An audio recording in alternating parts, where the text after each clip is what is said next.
ครับวันนี้เรือไตรลงค์อัมพวานะครับได้นำทุกท่านมาเที่ยวชมโบสถ์พระแม่บังเกิดนะครับหรือโบสถ์คริสต์นะครับซึ่งตั้งอยู่ที่ตำบลบ้านนกแขวกนะครับอำเภอบางคนที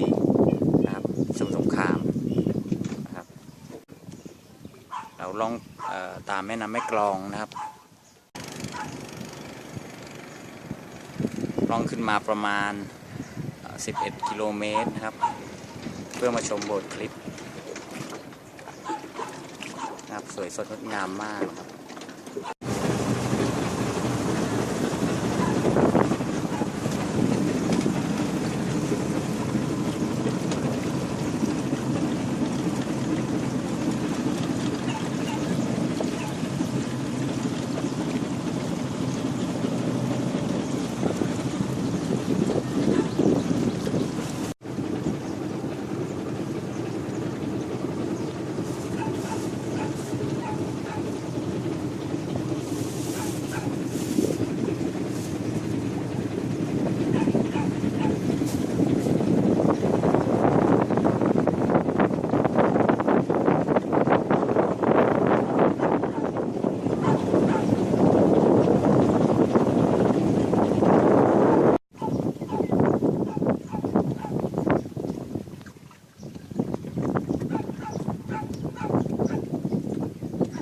ปากคลองที่เราเห็นนี่นะครับ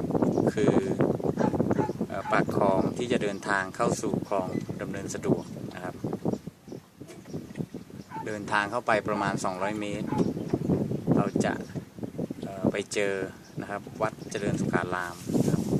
ตรงนั้นจะมีประตูน้ำบางนกแขวกนะครับเราต้องเดินทางผ่านประตูน้ำเพื่อเดินทางเข้าสู่คลองดำเนินสะดวก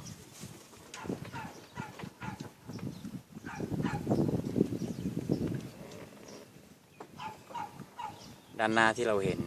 นะครับจะขึ้นสู่จังหวัดราชบุรีนะครับจากบางนกแขวกเดินทางขึ้นไปโดยประมาณ15 กิโลเมตรนะครับจะถึงอำเภอเมืองราชบุรี